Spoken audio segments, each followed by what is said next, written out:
Hello mga mare, ayan nga kitang-kita nyo nga naman at tulog na tulog pa ang aking baby. Kung sa bagay nga naman mga mare, maaga pa naman talaga ng oras na yan. Kung hindi ako nagkakamali, alas 6 pa lang pero nagising na nga ako ng maaga. Kaya naisipan ko na lang na ang gawin ko ay itupin na nga ito at ilagay sa drawer ni Iliana. Dahil sa totoo lang guys, wala talaga ako magawa kapag gising ang batang ito dahil sa sobrang kalikutan na niya. At alam nyo ba mga guys, hindi ko ba alam pero yung mga damit talaga ni Iliana, dyan ako natatagalan na magtupi at magsinop sa kanyang drawer. Kung iisipin ay mas marami pa ang damit naming dalawa ni Mr. Carbonell na nilalabhan ko. Kasi guys, ang paglalaba ko ay once a week lang. Sa totoo lang ay antok na antok pa ako nung oras na yan. Pero sige lang day, ganyan talaga yata pag ikaw ay dakilang ina na. Alam niyo yung bawat oras na tulog pa ang iyong anak ay talagang susulitin mo sa paggawa lahat ng mga gawaing bahay. Kasi nga naman guys, ang inisip ko na lang dyan ay mas makakabawas ito sa aking gagawin pagdating ng gabi. Dahil nga kinagabihan niyan, ang gagawin ko naman dyan ay tutupiin ko yung aking nilabhan na mga damit naming dalawa ni Mr. Carbonell. Once a week nga lang ako maglaba mga guys, pero ewan ko ba, pagdating na sa pagtutupi, tamad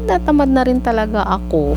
Yun bang titignan ko pa lang natatanggalin sa mga hanger ay Diyos ko, day, ewan ko ba, yung parang feeling ko ayoko nang umpisahan pero wala din naman ako magagawa. No choice ba, kundi gawin na lang natin. Alam nyo ba na kapag naglalaba din ako sa gabi ay sinasabay ko na rin yung paglilinis. Kasi nga naman mga guys, hindi ko na talaga magawa maglinis pag talagang gising na po ang aking anak. Kaya habang ang ginagawa ko ay nagwa-washing, hinihintay na matapos na malabhan ang aking damit, ay ang ginagawa ko na lang ay sinasabay ko na talaga ang paglilinis day. Tunay nga naman talaga na kapag ikaw ay nag-asawa, ang dami talagang mababago day. Pero buti na rin mga guys na maswerte din ako dahil kahit papano itong si Mr. Carbonell ay marunong din naman talagang tumulong pagdating din naman sa pag-aalaga. Abay talaga naman talagang kailangan niyang tumulong dahil kung hindi ba ay talagang pabatukan ko tong si Mr. Carbonell ba.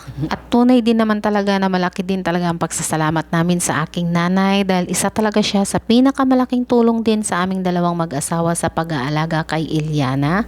Kaya't ang ginagawa ko mga guys, kapag sakali nagtitinda ako at sakto din naman na may trabaho din si Mr. Carbonell, pagdating namin ay gagawin ko na lahat ng dapat gawin at inuumpisahan ko na ang mga dapat i-prepare, tulad na lang ng mga bote na lalagyan ng tubig para sa magdamag na pag-iinuman ng gatas ni Iliana. At kapag naglalaba naman ako ay si Mr. Carbonell ang nag-aalaga at siya na rin ang magpapatulog sa kanya. Kaya naman talaga dapat kapag nag-asawa tayo ay magtulungan din tayo, hindi yung puro kilig lang. So hanggang dito na lang ulit guys, kung saan ang aking anak ang laging bida. Bye!